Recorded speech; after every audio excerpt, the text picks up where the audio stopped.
Seigneur, merci de nous aider à comprendre ta parole parce que nous voulons grandir avec toi. Nous ne voulons pas faire les choses et être surpris de ne pas les avoir fait comme toi tu le voulais. Mais nous voulons être sûrs d'être dans ta volonté. Alors, ces instants, aide-moi à parler de toi, pas de moi, pas de mon ressenti, mais de ce que toi tu veux. Et je prie afin que nous soyons en communion les uns avec les autres pour comprendre ta parole dans notre esprit. Dans le nom de Jésus. Amen. Amen. Amen. Est-ce qu'on peut se dire bon appétit? Vous savez, ton frère, tu lui dis bon appétit. Parce que la parole de Dieu, c'est une nourriture. On nourrit notre esprit. Hein? Donc, souvent, quand on est à table, chaque fois, on dit bon appétit. Même quand la nourriture n'est pas bonne, on dit bon appétit. Et la Bible dit que l'homme vivra aussi de la parole de Dieu. Donc la parole de Dieu est une nourriture qui nourrit notre esprit. Donc il est important de se souhaiter bon appétit. Amen. Donc on est sur le thème, les bénéfices du Saint-Esprit. Les bénéfices du Saint-Esprit. Donc, ça fait un moment qu'on l'a commencé. Souvent, on nous a appris que le Saint-Esprit vient en nous et puis on commence à être puissant, on commence à faire des choses qu'on ne faisait pas avant, dans le sens de la puissance, de parler en langue, on pose les mains, ils sont guéris, tout ça. Ok, ça c'est une bonne chose. Mais j'aimerais d'abord qu'on reparte à la base, au début. Qu'est-ce que le Saint-Esprit nous donne d'être? Le Saint-Esprit nous donne déjà d'être transformés. Et c'est ce que nous avons dit la dernière fois. Donc nous continuons là-dessus. Je vais essayer vraiment d'être rapide, de ne pas trop aller dans les détails pour gagner du temps. On va lire dans Marc chapitre 7, versets 18 à 23.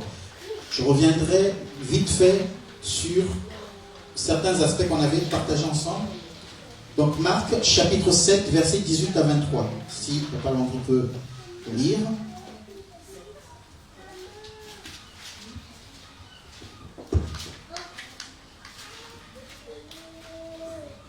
Marc chapitre 7, 18 à 23. Amen. Amen. Il leur dit, vous aussi, vous êtes donc sans intelligence. Ne comprenez-vous pas que rien de ce qui, de l'extérieur, entre dans l'homme ne peut le rendre impur? En effet, cela n'entre pas dans son cœur, mais dans son ventre.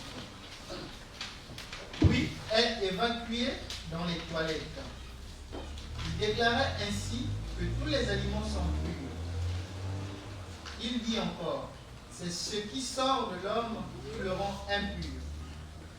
En effet, c'est de l'intérieur, c'est du cœur des hommes que sortent les mauvaises pensées, les adultères, l'immoralité sexuelle, les meurtres, les vols, la soif de posséder, les méchancetés, la fraude, la débauche, le regard envieux, la calomnie, l'orgueil, la folie. Toutes ces choses mauvaises sortent du dedans et rendent l'homme impur. Amen. Amen. Amen. Ok. Donc, on avait dit la dernière fois que l'homme, on en avait pris l'exemple de Grégoire, c'était ça, hein, pour ceux qui ont retenu. Il s'agissait de Grégoire, est composé de 3 parties du corps, donc physique que l'on voit, de l'âme et de l'esprit. Donc l'homme est composé de ces parties-là, ce qu'on avait dit. Et on avait dit que le corps est nourri par Matthieu 4,4. Le corps est nourri par hein? Le corps est nourri par quoi? La semoule. Donc le pain. Ok, Matthieu 4,4, l'homme ne vivra pas de pain seulement. Et l'esprit est nourri par quoi? La parole de Dieu. Pas n'importe quelle parole, la parole de Dieu. C'est ce qu'on avait dit. Donc, si je veux grandir dans l'esprit, il faut que je le nourrisse. Si je veux que mon bébé grandisse, il faut que je lui donne du lait. Ok? Et on avait dit que ce que nous faisons dans notre corps physique est le résultat de ce que nous sommes à l'intérieur. Amen. Souvent, on se bat pour que les gens changent dans leur comportement. Donc, le comportement, on va le voir ici, ce qui est visible. On va dire change, mène telle vie, sois sérieux, arrête de voler. En fait, c'est des ordres qu'on donne aux gens. Mais pour amener les gens au changement, il faut que les gens soient transformés dans l'esprit et ils feront de façon naturelle des bonnes choses dans leur corps. Et on avait dit qu'au niveau de l'âme, donc, il y a l'intelligence, parce que Dieu a créé tout homme intelligent. Ici, il y a l'intelligence, je prends un exemple. Donc, l'intelligence, les émotions, les sentiments, c'est ici. Ok? Et Dieu a créé, par exemple, tout homme intelligent. Mais un homme qui est esprit, parce que l'homme est esprit, à la base, donc je mets petit e, et Dieu est aussi esprit. Mais un homme qui n'a pas l'esprit de Dieu, qui est intelligent, eh bien son intelligence va servir à faire quoi? À créer une bombe atomique. Est-ce que ça nous sert, ça? Non. C'est pour détruire. Son intelligence va servir à monter des plans, à monter des situations pour nuire aux autres. Or, ce que Dieu veut, c'est que mon intelligence me serve dans mon corps à aider les autres, à bénir les autres. Ok? Et donc, pour cela, il faut que j'ai ici l'Esprit de Dieu. Grand E. 1 Corinthiens 6, on avait dit qu'on ait un même esprit avec l'Esprit de Dieu. Si on se nourrit de la parole de Dieu, si on marche avec Dieu, on est un même esprit avec l'Esprit de Dieu. Ok? Et donc, quand on est là, du coup, notre intelligence est renouvelée. Toi qui étais intelligent pour tricher, en tant que femme mariée, tu dis, je suis encore au boulot, alors que tu es avec un autre monsieur. Cette intelligence-là est changée. Et maintenant, tu dis à ton mari, je suis au boulot, je suis vraiment au boulot. Tu n'utilises plus ton intelligence pour tromper, pour mentir. Amen. Ok. Donc, on avait dit que ce que nous faisons ici dans notre corps est le résultat de ce qui se passe dans l'esprit. Et on avait dit aussi que dans notre esprit, chacun de nous, tout homme, païen ou chrétien, a dans son esprit quelque chose qui lui dit qu'il y a quand même un Dieu qui existe. Même l'athée, celui qui ne croit pas en Dieu, c'est quand même... S'il ne croit pas en Dieu, c'est que quelque part il croit. Il croit que Dieu, quelque chose qui existe, n'existe pas. En fait, il se refuse de croire qu'il y a quelque chose. Mais rien que refuser de croire que Dieu existe, ça veut dire que tu crois quand même. Tu ne peux pas refuser de croire en quelque chose qui n'existe pas. Amen. Et donc, dans notre corps, nous faisons beaucoup de mal. Et puis, les non-croyants disent, mais pourquoi, si Dieu existait, les gens ne feraient pas du mal dans leur corps? Il n'y aurait pas de guerre. Mais qui fait la guerre? C'est les hommes. Il n'y aurait pas des pédophiles. Mais c'est qui faut? C'est les hommes. Eh bien, quand le non-croyant dit que si Dieu existait, il n'y aurait pas autant de mal sur la terre, je dis oui. Ils ont raison. Pourquoi? Enfin, ils ont raison, dans le sens, dans leur compréhension.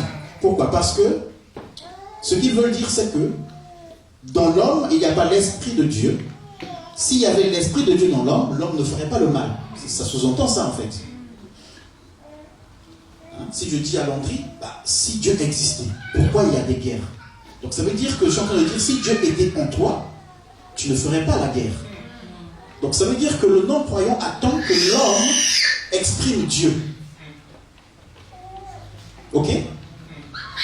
Nous tous, nous attendons que l'homme exprime Dieu. Donc quand on voit le mal dans l'homme, on se dit Dieu n'existe pas. Mais en fait, Dieu existe. C'est simplement que l'homme a refusé Dieu dans son esprit. Et comme l'homme a refusé Dieu dans son esprit, eh bien, il y a Satan et l'homme fait du mal dans son corps. Son intelligence lui sert à faire du mal. Donc c'est juste en résumé, je ne vais pas revenir sur tout ce qu'on avait dit. Amen. Donc, quand l'Esprit de Dieu est ici, mes émotions, mes sentiments, mon intelligence, tout cela est conduit par l'Esprit, et dans mon corps, je fais pas n'importe quoi. Si l'Esprit de Dieu est là, si en moi, dans mon esprit, si on m'a déçu, on va dire, je vais utiliser ce terme-là, mon fiancé m'a abandonné, et ben je ne vais pas aller me suicider. Donc dans mes émotions, je gère, parce que l'Esprit de Dieu me donne de gérer cette situation. Donc, dans mes émotions ici, je ne vais pas aller me suicider, mettre fin à mes jours. Pourquoi? Parce que l'Esprit de Dieu me dit, eh ben, j'ai pour toi des projets d'avenir, pour te donner de l'avenir. Amen. Donc je crois en cela, et dans mon corps, je ne vais pas me faire du mal pour aller me pendre. Et s'il n'y a pas l'Esprit de Dieu, eh ben, mon intelligence, mes émotions, mes sentiments agissent pour le mal, et je me fais du mal. Donc ça, c'est ce qu'on avait dit. Dans le verset que nous avons lu tout à l'heure, qu'est-ce qui a été dit? Tout le mal vient d'où? Est-ce qu'on peut relire rapidement? Verset 10. Oui. Il leur dit, vous aussi, vous êtes donc sans intelligence. Ne comprenez-vous pas que rien de ce qui, de l'extérieur, entre dans l'homme ne peut le rendre impur? En effet, cela n'entre pas dans son cœur, mais dans son ventre. Amen. Oui, est évacué dans les toilettes. Il déclarait ainsi que tous les aliments sont purs. Il dit encore, c'est ce qui sort de l'homme qui le rend impur. En effet, c'est de l'intérieur, c'est du cœur des hommes que sortent les mauvaises pensées, les adultères, l'immoralité sexuelle, les meurtres, les vols, la soif de posséder, les méchancetés, la fraude, la débauche, le regard envieux, la calomnie, l'orgueil, la folie. Toutes ces choses mauvaises sortent du dédain et rendent l'homme impur. Ok, amen. Amen. Donc ce passage nous dit que les mauvaises choses que nous vivons sortent d'où? Du cœur. Pas de l'estomac, mais du cœur. De quel cœur il est parlé ici? Oui, le CV, bien sûr, c'est le cœur de l'homme. On parle pas du cœur de... Hein? Est-ce que c'est le cœur en tant qu'organe? De quel cœur s'agit-il? Le centre de l'homme. Amen. Le centre de l'homme. Donc, ici, il est dit que tout ce qui sort de l'homme, donc on a dit ici quoi? Les adultères. Alors, ça commence par les mauvaises pensées. Verset 21. Car du dedans, c'est du dedans, c'est du cœur des hommes que sortent les mauvaises pensées. Alors, si on nous dit qu'il est parlé du cœur organe, est-ce que le cœur, l'organe, peut sortir des pensées? Non. C'est le sang qui propulse. Donc, il est parlé ici de l'esprit de l'homme. Donc ici, c'est le cœur. Quand on parle de cœur. Papa Richard disait tout à l'heure, David est un homme selon le cœur de Dieu. Donc il n'est pas parlé que David est un homme selon les poumons de Dieu. Non, c'est l'esprit. Ok? Et donc, c'est du cœur que sortent quoi? Les mauvaises pensées. Ça commence par les mauvaises pensées ici, qui vont conduire ici à des mauvaises motivations. Et ça va se traduire par des actes. Et les actes, c'est quoi? On a dit les adultères, les impudicités. Donc vous voyez que les pensées se transforment en actes. Amen. Mais ça part de dedans.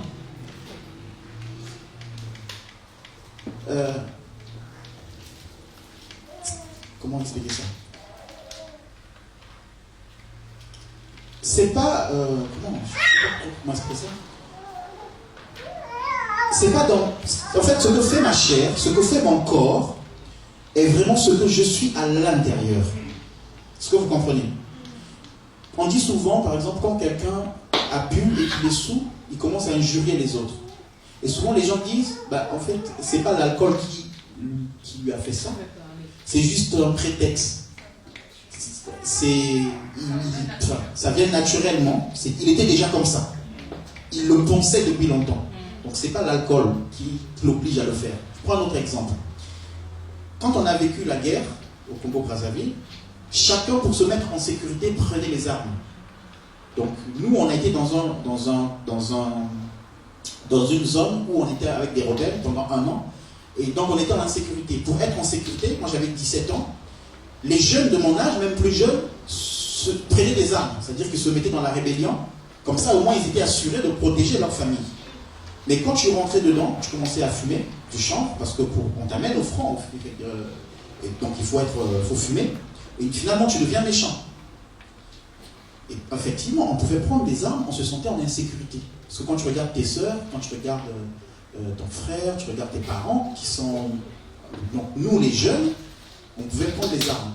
Mais si je ne le fais pas, si je ne l'ai pas fait parce qu'au-dedans de moi, je ne me vois pas, je ne me voyais pas avec une arme juste pour me protéger. Parce que ça commence par se protéger, et après on fait du mal aux autres. Amen. Donc, si je prenais une arme, c'est pas parce qu'il y a eu cette situation, mais c'est parce qu'au départ, j'étais comme ça. Est-ce que vous comprenez? La situation vient révéler ce que tu étais avant.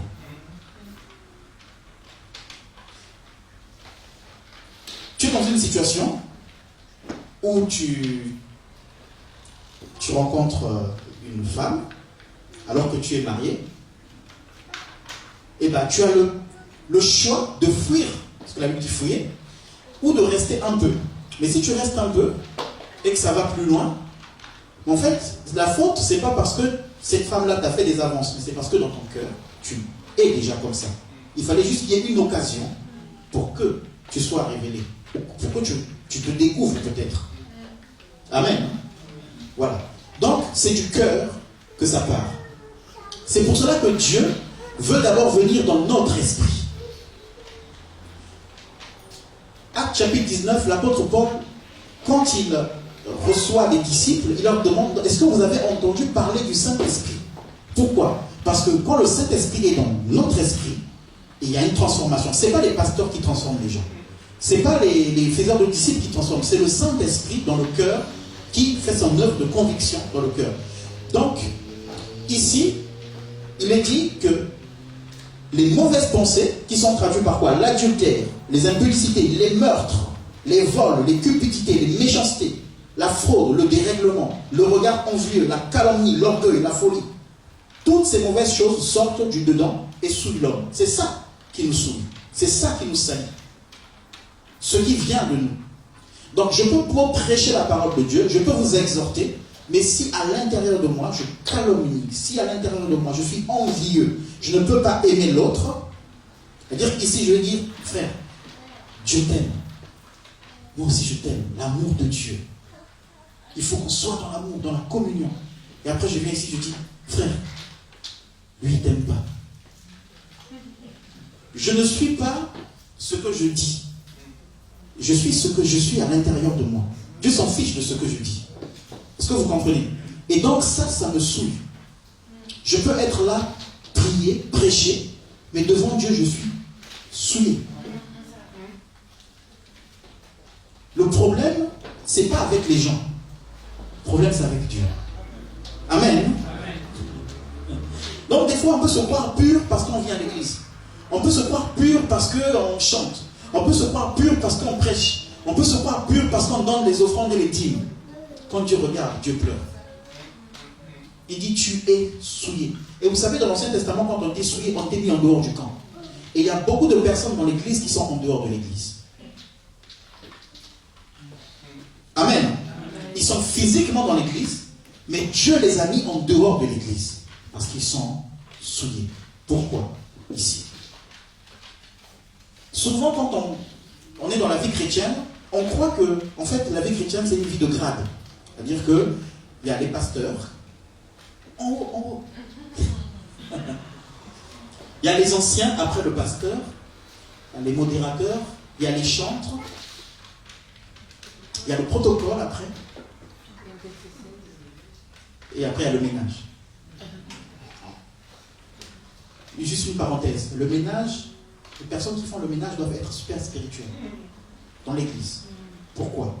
Parce que spirituellement, quand nous nettoyons l'église, physiquement, la salle, je vais dire ça physiquement, spirituellement, c'est une œuvre spirituelle que nous faisons aussi. Parce que les gens qui viennent à l'église sont composés de tout, si vous voulez. Il y a des gens qui sont bien, il y a des gens qui ne sont pas bien. Il y a des gens qui vont bien dans l'église, ils laissent un fétiche, ils laissent quelque chose. Nous, on a visité des gens qui ont dit, moi, quand je viens à l'église, je me prépare. je fais ça, la personne a sorti les trucs qu'elle utilise spirituellement, et dit, voilà ce que j'utilise avant de venir à l'église, pour venir séduire. Bon, on a pris ces choses-là, on les a brûlées, la personne s'est repentie. Mais je veux dire, quand quelqu'un nettoie l'église, eh ben, il peut tomber sur des trucs qui sont bizarres, donc il faut qu'il soit spirituel. Et souvent dans nos églises, on prend quelqu'un, bon, mais non, lui il ne peut pas prêcher, mais il peut nettoyer l'église, attends. Nettoyer l'église, c'est aussi un nettoyage spirituel. Pourquoi? Parce que quand je prie pour nettoyer une salle, je prie aussi pour chasser tout ce qui a été déposé qui ne glorifie pas Dieu. Amen. C'est une parenthèse. Donc, souvent, quand on se regarde, on dit, là c'est le pasteur, là c'est... Donc, le regard qu'on a, c'est qu'on voit le pasteur, on dit, ah, oui, il est super spirituel. Mais le frère qui est assis là, oh non, lui, il n'est pas spirituel. La soeur qui nettoie l'église, non, elle n'est pas spirituelle. Si je dis ici, frère, lève-toi. Dieu m'a dit que sur ta vie, voilà. Tout le monde ici, amen, oh Seigneur. Le Seigneur a parlé. Mais si c'est une sœur qui se lève, qui dit, l'Éternel dit, ici, il y a un voleur, il faut qu'il donne sa vie au Seigneur, qui se répond, ça, c'est qui encore? Alors que, dans 1 Corinthiens 14, il est dit, quand vous vous rassemblez, quelqu'un a-t-il une prophétie? Quelqu'un a-t-il une révélation? Il n'est pas cité de pasteur ou de prophète ou de non. Quelqu'un a-t-il un cantique qui donne pour l'édification de l'église? Donc Dieu peut passer par qui il veut pour parler. Amen. Maintenant, quand il parle, la Bible dit qu'il y en a aussi qui examinent pour savoir si ce qui est dit est juste ou pas juste. Ça veut dire que quelqu'un peut parler et il y a des choses qui ne sont pas correctes. On n'a pas dit de taper cette personne. Il faut l'exhorter et la mener à comprendre les choses de Dieu. Amen. Donc, souvent on a ce regard là, on se dit, ah mais c'est les pasteurs. Bon, ici, là, c'est... le pasteur a parlé, j'écoute. Mais le frère a parlé, je n'écoute pas. Non. Vous verrez que la Bible, souvent, elle va dire, heureux ceux qui ont le cœur pur car ils verront Dieu. Il ne dit pas heureux les prophètes car ils verront Dieu. Heureux les... Non, parce que c'est un problème de cœur. Donc, je peux prêcher là,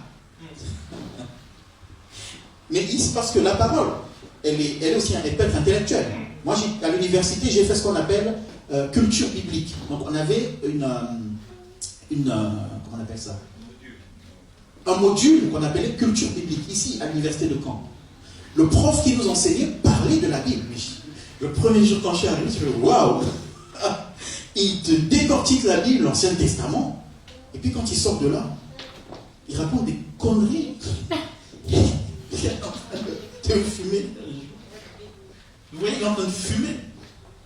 Donc, il connaît la parole intellectuellement. Et donc, un pasteur peut vous réciter des versets bibliques, il peut vous exhorter, mais lui-même, ici, il n'y a rien, il est souillé. Et c'est là que Dieu dira, beaucoup diront, mais j'ai prêché, j'ai fait des miracles. Et Dieu dit, je ne vous ai jamais connu. Et c'est là que Dieu dit ici, tu es souillé. Et quand tu es souillé, tu peux être à l'église, tu peux venir à l'église tous les dimanches, mais tu es en dehors du camp. Nous, quand on te voit, on dit frère, sœur, mais Dieu, quand il te voit, tu es en dehors du camp. En dehors de l'église, spirituellement. Et ne crois pas que si tu es spirituellement en dehors de l'église aujourd'hui, eh bien quand tu mourras, tu seras dans l'église. C'est pas possible. Amen. Hein? Donc, c'est du cœur que viennent nos mauvaises pensées. C'est pour cela qu'il est dit, garde ton cœur plus que toute autre chose, car c'est de là que viennent les sources de la vie.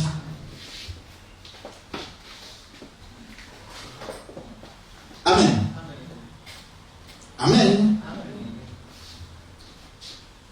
Comment est notre cœur? Il y a une liste qui a été donnée ici.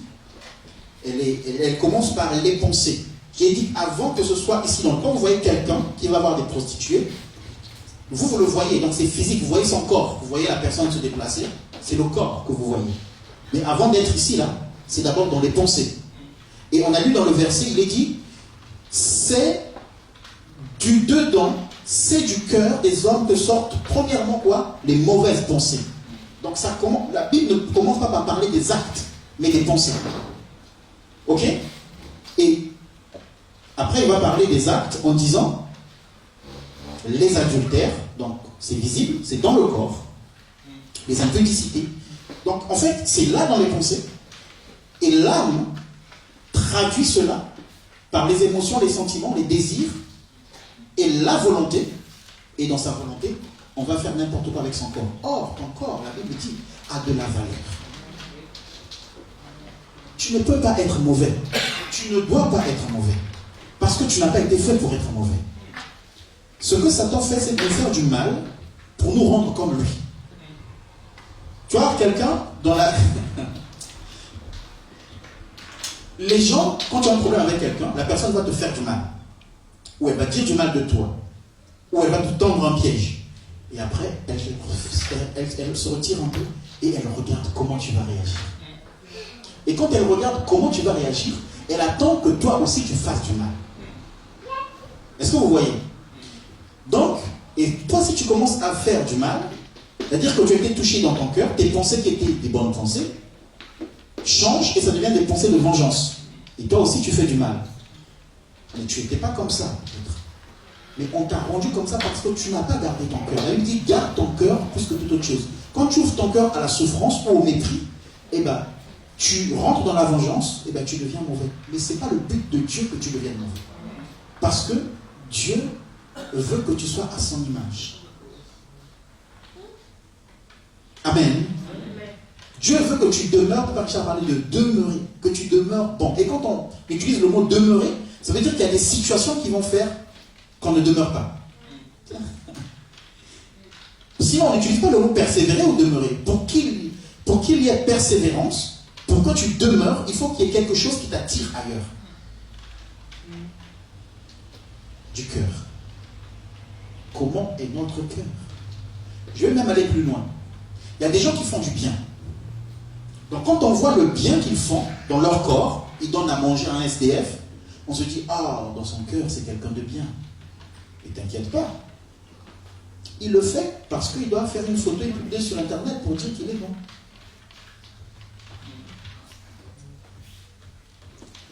Amen. Il le fait parce que la motivation veut que les gens voient qu'il est bon, qu'il fait des trucs bien. Mais en réalité, il n'est pas bien. C'est comme en Afrique, ça bon, il n'y a pas que l'Afrique, même ici aussi, je suis désolé, mais c'est surtout en Afrique, il y a des présidents qui vous privent de tout, de vos droits, de votre richesse, et après ils viennent encore dans vos quartiers, et ils disent, on a ramené des cahiers pour la rentrée scolaire. J'ai vu, là pour la CAN, il y a une ministre qui a ramené un vidéoprojecteur dans un campus. Donc les gens acclamaient, ah, elle est bien la ministre. Vidéoprojecteur avec un petit écran, et tu as tout un monde qui s'assied pour regarder le match.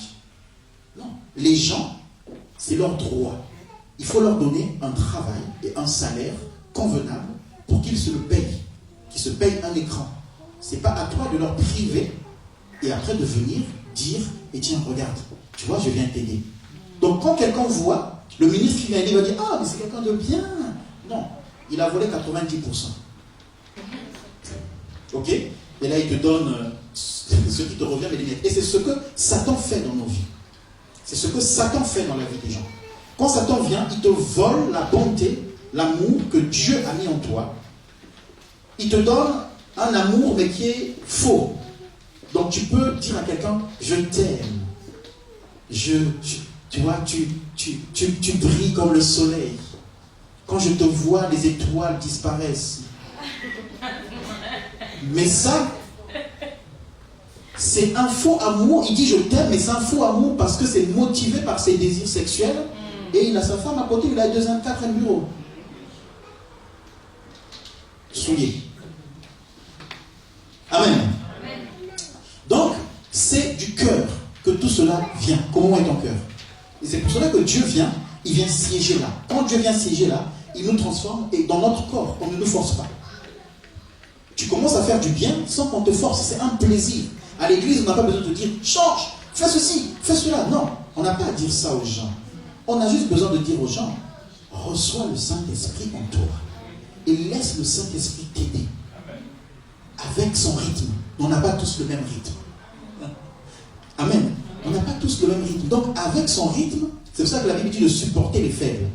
Donc, il y a des personnes qui vont aller tout doucement, mais ce que nous devons faire, c'est prier pour eux, pour que le Saint-Esprit prenne plus de place dans leur cœur et qu'il abandonne les choses qui ne glorifient pas Dieu. Amen. Hein? Ok. Donc, ça, c'est ce que le Saint-Esprit, s'il le fait dans ton cœur, il le fait dans mon cœur, mais c'est avec mon autorisation. Il ne force personne. Il le fait dans ton cœur, dans ton cœur, dans ton cœur. Du coup, finalement, nous tous, on a la même pensée, puisqu'on a le même esprit, on a le même raisonnement, et on ne se fait pas du mal. Amen. Et c'est là qu'on devient un. On devient un par l'Esprit de Dieu. Et c'est là qu'il y a de la puissance maintenant. Là, on peut parler de puissance. Si vous voyez une église où les gens vivent dans le péché, et il y a de la puissance, fuyez. Paul Charles a dit, le miracle ne sauve pas. Si tu vois des miracles dans une église, mais il y a le péché, les gens vivent dans le péché, je dis pratique, quand je dis les gens vivent dans le péché, tous nous tombons, tous nous péchons. Amen. Mais je parle de pratiquer le péché.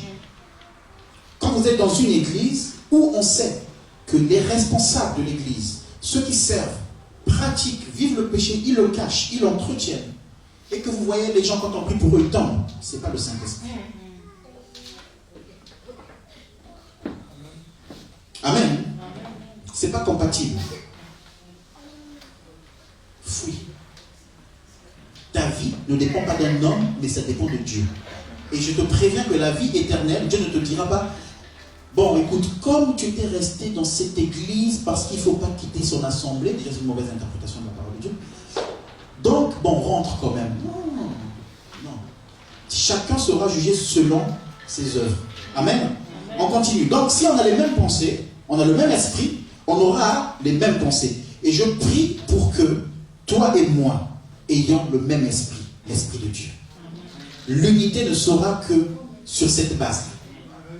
Amen. Que toi et moi puissions individuellement regarder à Dieu. Que tu cherches Dieu toi-même, que moi aussi je cherche Dieu moi-même, et là-bas, on est en communion ensemble. En fait,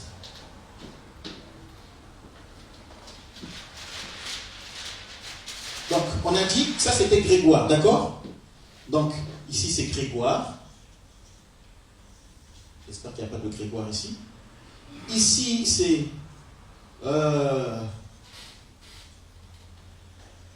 Ormanodore.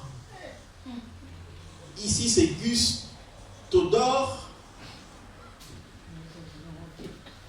Et ici c'est OK. Donc, on a dit, lui, il a un corps, l'âme et l'esprit. Lui aussi, il a un corps, l'âme et l'esprit. Lui aussi, il a un corps, l'âme et l'esprit. Lui aussi, d'accord? Si lui, il est un avec l'esprit de Dieu, lui aussi, il est un avec l'esprit de Dieu, lui aussi, un avec l'esprit de Dieu, ça veut dire que nous tous, comme ça, nous sommes un avec un seul esprit, esprit de Dieu. Ok? Physiquement, on est différents. Mais il y a une unité dans l'esprit. Et on a la même pensée. Donc quelqu'un pourra venir me dire, tu as vu, Landry?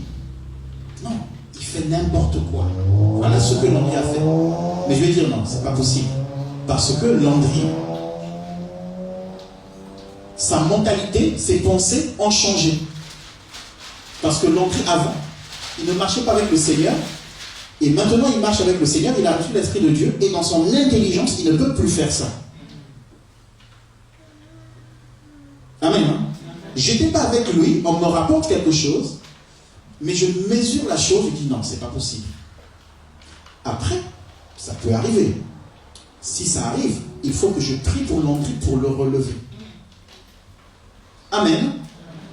Donc, être un. Donc, les bénéfices du Saint-Esprit, c'est de faire que nous soyons un. On va lire rapidement Philippiens chapitre 2, versets 1 à 4. Je vais lire. Vous notez juste, je vais lire rapidement. Philippiens chapitre 2, versets 1 à 4. Il est dit, Philippiens chapitre 2, versets 1 à 4. Il est dit, Si donc il y a quelque consolation en Christ, s'il y a quelque soulagement dans l'amour, s'il y a quelque communion d'esprit, s'il y a quelque compassion et quelque miséricorde, rendez ma joie parfaite. C'est l'apôtre Paul. Alors, comment la rendre parfaite? Il rajoute, donc rendez ma joie parfaite, il rajoute, ayant un même sentiment, un même amour, une même âme et une même pensée. Vous avez remarqué que l'apôtre Paul n'est pas en train de dire ayez un même corps. Amen. Est-ce que vous suivez? Je relis le verset. Il est dit, s'il y a quelque consolation où en Christ, on ne parle pas du monde. On ne parle pas de l'association des... Voilà. Association des... Voilà. Vous donnez le nom que vous voulez. Mais on parle de Christ, du corps de Christ. S'il y a quelques consolations en Christ, s'il y a quelques soulagements dans l'amour, s'il y a quelques communions d'esprit, s'il y a quelques compassion et quelques miséricordes, rendez ma joie parfaite, en ayant un même sentiment, un même amour, une même âme et une même pensée. Donc ici, ton âme et mon âme, une même âme. Ton esprit et mon esprit, un même esprit. Pourquoi? Parce que nous sommes un par l'Esprit de Dieu. D'accord? Donc ici, dans ton intelligence est renouvelée, mon intelligence aussi est renouvelée, on a la même pensée, on a les mêmes motivations, et là, on fait les mêmes choses. Quand je dis on fait les mêmes choses, c'est-à-dire qu'on craint Dieu, on a la compassion ensemble pour un frère, et on peut prier ensemble pour un frère. On peut prier ensemble pour une sœur. Tu ne vas pas dire, ah non, moi je ne prie pas pour lui, parce qu'il est mauvais. Non. Tu as ce désir comme moi de prier pour lui.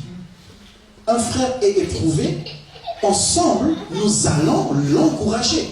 Parce que nous avons maintenant le même esprit et donc la même intelligence, donc les mêmes motivations, les mêmes sentiments. Est-ce que vous comprenez ça? Donc ça ne se force pas, mais ça se passe d'abord ici. Et l'apôtre continue, il dit, écoutez, suivez bien, donc il dit, ne faites rien par esprit de parti ou de vaine gloire, mais que l'humilité vous fasse regarder les autres comme étant au-dessus de vous-même, que chacun de vous, au lieu de considérer ses propres intérêts, considère aussi ceux des autres. Quand on devient un même esprit dans l'Église, ce que je voulais faire pour moi, qui me fait du bien, je dis non, il faut aussi que lui se fasse du bien. Je vais prendre un exemple pratique. On est ici. Il y a quelqu'un ici au milieu de nous qui cherche un travail. Et donc dans sa recherche de travail, il est appelé à changer de ville. Mais quand il va changer de ville, il va nous manquer. Ça va nous faire mal. Amen. Je serai triste. Charnellement. Humainement, je serais triste. Parce qu'il n'est plus avec nous. Alors qu'il était, on était habitués. Et puis, des fois, si j'avais besoin qu'il vienne me chercher, il peut venir avec sa voiture, me chercher. Vous voyez, donc ça, c'est à mon profit. Si je voulais qu'on me garde les enfants, il peut venir garder les enfants, si je voulais. Alors, donc mon intérêt, c'est que lui, il demeure là. Vous comprenez? Mais l'apôtre Paul est en train de dire, quand on a le même esprit, regardez les intérêts des autres au-dessus de vos intérêts. Donc, si lui, il trouve un travail ailleurs, eh bien, je dois le bénir et l'encourager, parce que c'est dans son intérêt qu'il travaille, qu'il mange, qu'il vive, qu'il soit bien, quoi. Amen. Si je veux le retenir pour moi, c'est mon intérêt et c'est égoïste. Je ne suis plus dans la pensée de Dieu. À moins que Dieu dise, non, il faut qu'il reste là, parce que lui, j'ai destiné sa vie pour qu'il reste là. Mais ça, il faut que Dieu le dise lui-même. Est-ce que vous voyez? Et souvent, on tombe dans des églises où, pasteur, en tout cas, moi, je vais aller chercher du travail à Lyon. Il va dire, non, Dieu ne te dit pas d'aller à Lyon, reste ici. Mais en fait, je veux que la personne reste là parce qu'elle m'est utile, mais de façon égoïste. Non, dis à la personne, va chercher Dieu. Et si Dieu te dit d'aller à Lyon, vas-y à Lyon, je prie pour toi, je te bénis. Si tu laisses partir quelqu'un, Dieu t'envoie d'autres personnes. Ça, c'est ce qu'on n'a pas compris. Parce que tu formes et tu libères, et Dieu continue à m'envoyer. Donc, regardez les intérêts des autres au-dessus de vos intérêts. Ça, c'est pour être un. Si on est ensemble et que chacun regarde juste à ses intérêts, il n'y a pas de puissance, il n'y a pas de grâce, il n'y a pas d'amour. Il y a un frère qui a besoin, eh bien, il faut que je vienne soutenir ce frère-là qui a besoin. Parce que le jour où je serai dans le besoin, eh bien, j'aurai bien besoin que d'autres frères viennent me soutenir. C'est ça, l'unité. Il y a une sœur qui pleure, qui souffre.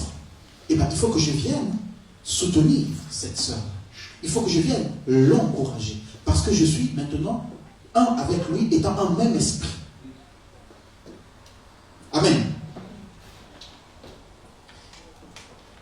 Dans Philippiens 4, verset 2, il est dit « J'exhorte Évodie et j'exhorte Syntyche à avoir une même pensée dans le Seigneur. » C'était deux sœurs qui avaient des problèmes, qui ne s'entendaient pas dans l'église. Donc ça peut arriver dans l'église que deux personnes ne s'entendent pas. Amen. C'est normal. C'est naturel. Ça peut arriver que deux personnes sont... Mais c'est bizarre en fait. Ils parlent...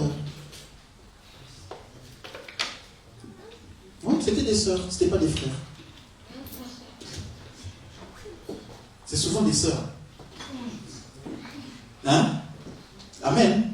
Non? Vous voulez pas? Même dans la Bible. Syntyche. Ah non, laisse-moi. Moi, quand je m'en dis tellement, on blague pas avec moi. Et vous dites qui dit, non mais moi je suis rempli de grâce du Saint-Esprit. J'ai l'amour de Dieu. Mais je pardonne pas. Bon, il n'y a pas que les sœurs. Pour les Barnabas, on va se battre. Est-ce que vous savez ça? Parce que s'il m'arrête aux sœurs, les frères aussi. Des doyens dans la parole. C'était chaud. Barnabas dit non, Jean-Marc vient avec nous. Paul dit non, j'ai dit il ne vient pas. Barnabas, j'ai dit c'est mon cousin, il vient.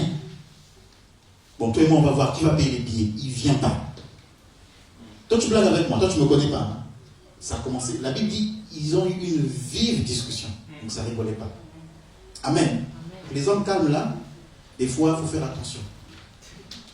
Quand la chair reprend le dessus. Donc, Évodie et Syntyche n'avaient pas les mêmes pensées, ils étaient en conflit. Amen. Et la Bible nous dit que Paul ne dit pas changer. Il ne dit pas, mais écoute, ta sœur ne fait pas ça. Non, il dit ayez les mêmes pensées. Quelles pensées? Ici, dans le cœur, les pensées de Dieu. Donc pour qu'il y ait l'unité entre deux personnes qui ont des problèmes, il faut les ramener à la pensée de Dieu. Nous, on ne résout pas les problèmes comme les païens, qui vont dire, bon, on va régler ça comme ça, toi fais comme ça. Non.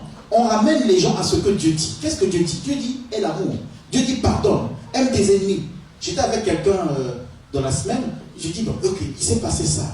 Tu peux pardonner. Dieu te dit qu'il faut pardonner. Non. Pour l'instant, je ne suis pas prêt à pardonner. Donc, or, s'il accepte Christ, il aura les pensées de Christ et il va pratiquer le pardon. Et dans son corps, il va vivre la réconciliation. Il voit un frère et il est content de vivre avec ce frère. Amen. Donc c'est ça. Le Saint-Esprit, quand il vient, il nous aide à être une même pensée.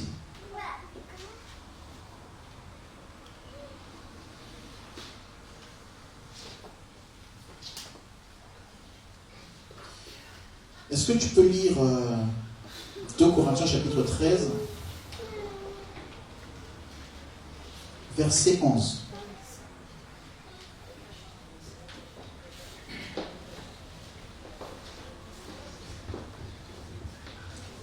Corinthiens chapitre 13 verset 11. Je lis la parole. Pour le reste, frères et sœurs, soyez dans la joie, travaillez à vous perfectionner, encouragez-vous, vivez en plein accord dans la et le Dieu d'amour et de paix sera avec vous. Amen. Amen. Je relis. Au reste, frères, soyez dans la joie, tendez à la perfection, consolez-vous. Amen. Consolez-vous. Je veux dire, il y aura des... Écoutez, on nous a appris en tant que chrétiens qu'il n'y aura plus de souffrance. Hein? On nous a dit, oh, si tu viens au Seigneur, c'est fini, tu n'auras plus jamais de problème. Mais ici, l'apôtre est en train de dire, consolez-vous. Ça veut dire qu'il y aura des sujets, des problèmes, des situations qui feront que vous soyez dans la désolation ou dans la tristesse. Mais quand quelqu'un est dans la tristesse, la Bible dit, consolez-vous. Console ton frère, console ta sœur. Amen. Et il dit, comment vous consoler? Il dit, ayez une même pensée, vivez en paix. Donc pour vivre en paix, il faut avoir une même pensée. L'apôtre Paul insiste dessus, sur la pensée. Il ne dit pas habillez-vous pareil. Il ne dit pas achetez les mêmes chaussures. Il ne dit pas marchez, tout ça. En fait, vous voyez, nous on fait du gospel. Et des fois quand on chante en gospel, on a des toges, on se met des fois en toge. Les toges c'est les mêmes couleurs. Mais en fait, donc quand les gens nous voient, ils voient des gens qui ont des toges qui sont pareils. Mais ça, c'est juste une image de ce que nous sommes à l'intérieur, de l'unité du groupe, normalement. Ou des fois, on dit, mettons-nous en noir et blanc. Mais ça, c'est une image de l'unité, normalement, qui doit régner au milieu de nous. Amen. Mais vous allez remarquer que il peut y avoir un groupe de personnes qui sont habillées pareil, même chapeau, même tenue, même chaussures. Quand on les voit, il y a l'unité, mais au-dedans d'eux, il n'y a pas d'unité. Et pour que cette unité ait lieu, d'abord les pensées. Comment sont tes pensées? Comment sont tes pensées? De qui dépendent tes pensées? Nous avons besoin, tu as besoin d'aller chaque jour au pied de la croix pour nourrir ton esprit de la parole de Dieu, pour que tes pensées chaque jour soient renouvelées. Si tu dis, il y a 2 jours, j'ai prié, j'ai médité seul, aujourd'hui je ne vais pas le faire, tes pensées vont changer. Parce que l'esprit a horreur du vide. Est-ce que vous comprenez? Pour demeurer, il faut que chaque jour, que tu te nourrisses, que tu nourrisses tes... De la même manière que tu nourris ton corps chaque jour, il faut que tu nourrisses ton esprit chaque jour de la pensée de Dieu, pour que tu demeures dans la pensée de Dieu, et que moi aussi je demeure dans la pensée de Dieu, et pour que tout le temps notre âme, nos émotions dépendent de Dieu.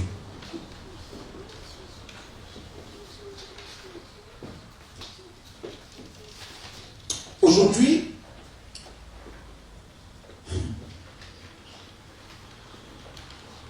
je rentre à la maison, Seigneur, merci. J'étais au culte, c'était bien. Tu t'es saisi de moi, tu m'as rempli. C'était puissant, merci Seigneur. Demain, après-demain, mercredi, j'ai pas parlé avec Dieu, j'ai rien reçu de Dieu. Et il y a un problème, boum. Tout à l'heure, j'ai chanté. On a chanté quoi? Je chante. Je ne cesserai pas de t'adorer. Amen. Et donc mercredi, boum, une situation qui est compliquée. On a oublié le chant, je ne cesserai pas de t'adorer.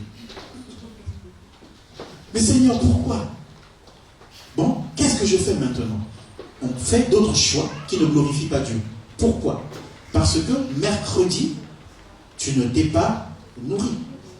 Tu ne peux pas être fort par toi-même. Tu ne peux pas dire que le Saint-Esprit que j'avais reçu, la puissance que j'avais reçue, elle me garde et je ne tomberai pas jusqu'à... Non. Le Saint-Esprit a besoin, la Bible dit, donne-moi un cœur nouveau. Renouvelle en moi ton esprit. Est-ce que vous savez ce que ça veut dire renouvelle? Quand on dit renouveler un titre de séjour. Ok? Donc, chaque fois on a besoin, si tu ne vas pas renouveler, eh bien tu es pas en sécurité. On t'arrête, c'est fini. Donc si tu ne renouvelles pas le Saint-Esprit en toi, par la parole de Dieu dans ton esprit, tu es pas en sécurité. Amen.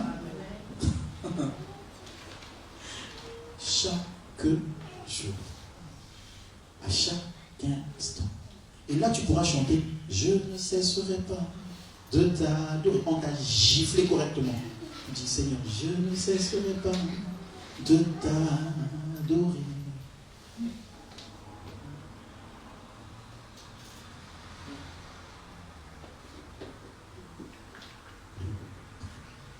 Des fois, tu arrives au boulot, les gens que tu as vus qui étaient gentils, qui étaient bien, il n'y a pas de souci, tu arrives, tu rentres, bonjour. On ne te regarde même pas. Bonjour. Ah, mais pourtant hier, c'était bien, on rigolait, tout ça. Qu'est-ce qui s'est passé? Bon, ok, bonne journée. Quand tu repars dans ton bureau, tu dis, ah, qu'est-ce qui se passe? Tu es mal. Qu'est-ce que j'ai fait? Mais t'es pas, c'est pas toi le problème. Peut-être que la personne a des problèmes quand elle est venue. Mais rien que ça, tu as besoin du Saint-Esprit pour dire, Seigneur, la prochaine fois, je vais quand même dire encore bonjour. Parce que si tu n'as pas le Saint-Esprit, tu vas dire, oh, c'est fini. On va dire bonjour. Moi, je quitte chez moi, je viens, je te dis bonjour, après tu réponds pas. Demain, je reviens. Non. Même si hier, tu étais à l'église. Donc, ça fait mal. Je vous dis, des fois, en plus, c'est le dernier jour des vacances, des cours avant d'aller en vacances, c'est le dernier jour, donc on va se revoir à la rentrée. Qu'est-ce qui s'est passé? À la rentrée, bonjour. Parce que on a lu un passage qui parle d'humilité. D'humilité. Regardez les autres au-dessus de vous. L'humilité. Si tu n'es pas humble, tu ne peux pas aller revoir des gens qui t'ont saqué. L'humilité. Il y a des gens qui nous ont méprisés, je le dis souvent, ici à Caen, qui nous ont méprisés, mais avec Papa Richard, on a pu leur tendre la main. Ah oui, on a pu leur tendre la main. Mais avant de leur tendre la main, on a fait un travail où on répondit notre cœur devant Dieu, pour être guéri.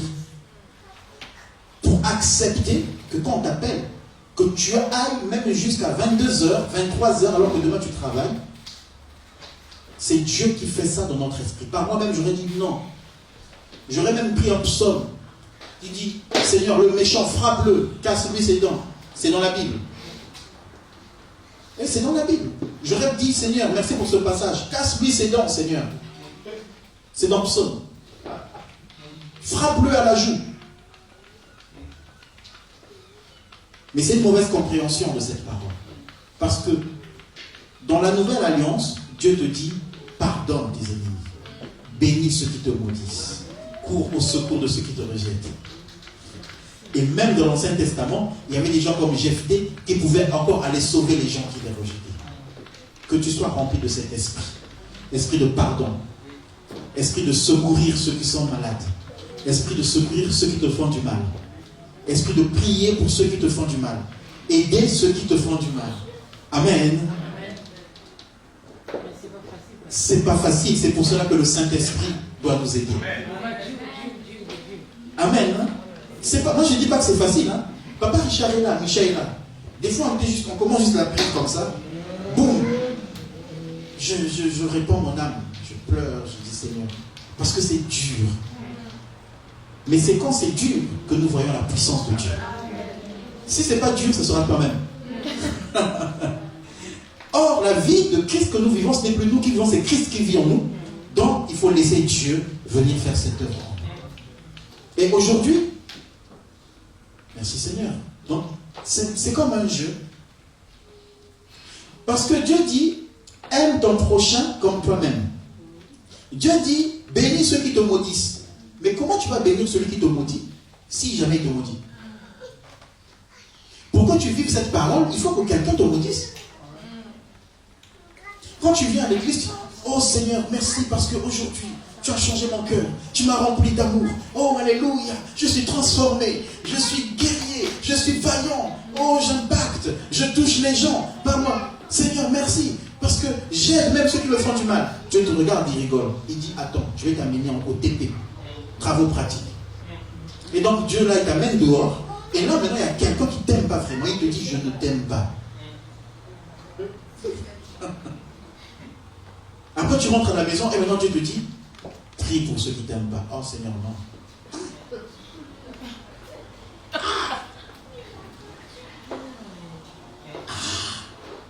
Moi, j'ai rien fait. J'avais raison. J'ai pas cherché. Moi qui viens d'Afrique.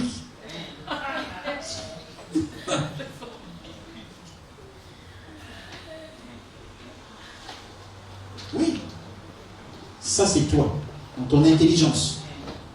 Dieu veut agir ici. Et pour que Dieu le fasse, il faut que tu acceptes d'abord que Dieu te guérisse de ce que tu as entendu, qui a brisé ton cœur. L'erreur que nous faisons les chrétiens, c'est que des fois, comme Dieu nous dit de pardonner, maintenant, c'est ici, ça se passe ici. Alors, quelqu'un m'a fait du mal. Au fond de moi, je n'ai pas été guéri, je n'ai pas pardonné, mais quand je vois la personne, je fais semblant. Je te pardonne. Que Dieu te pardonne, frère. Donc, je suis dans le formalisme, en fait. Et quand je rentre chez moi, je ne suis pas tranquille. La situation, elle est toujours là. Donc là, on vit ici et on manifeste là. Or, ce que Dieu veut, c'est que tu sois d'abord guéri dans ton esprit. Et là, tu n'auras même pas besoin de dire à la personne que je te pardonne. Tu vas juste poser des actes qui vont démontrer que tu as pardonné à la personne. Amen.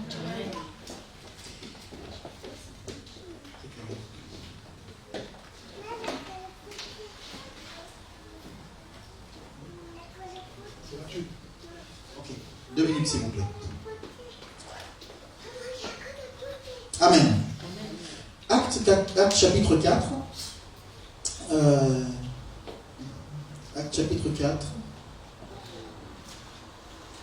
Chapitre 4, verset 32, il est dit, je lis la parole rapidement, la multitude de ceux qui avaient cru n'était qu'un cœur, et qu'une âme. Ils étaient qu'un cœur et qu'une âme. Nul ne disait que ces biens lui appartinssent en propre, mais tout était commun entre eux. Bon, il y a un contexte, tout était commun entre eux. En fait, Acte 4, verset 32. La multitude de ceux qui avaient cru était un cœur et qu'une âme. Encore une fois de plus, la Bible ne nous dit pas qu'ils étaient un même corps, bien que nous sommes tous un corps, le corps de Christ, mais il disait qu'ils étaient un même esprit et une même âme. Vous voyez encore l'unité? Donc, comme ils étaient un, personne ne disait que ça bien lui appartenait. Un frère me demande un service, je peux dire non. Quelqu'un me dit, viens me chercher avec ta voiture, j'ai un déménagement, je peux dire non, c'est ma voiture. Les réparations coûtent cher, hein? Surtout le FAP. Amen. Mais si je dis non, je suis ici.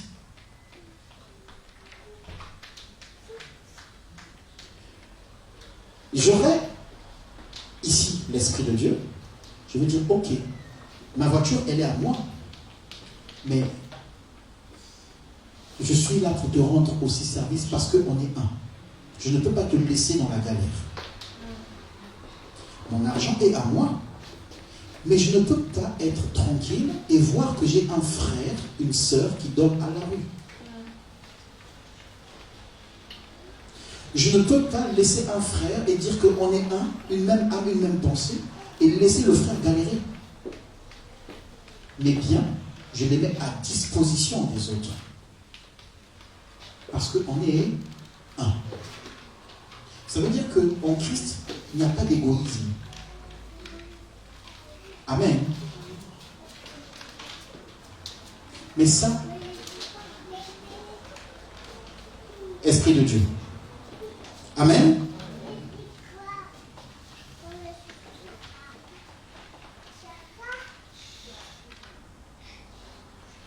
Je lis un dernier verset.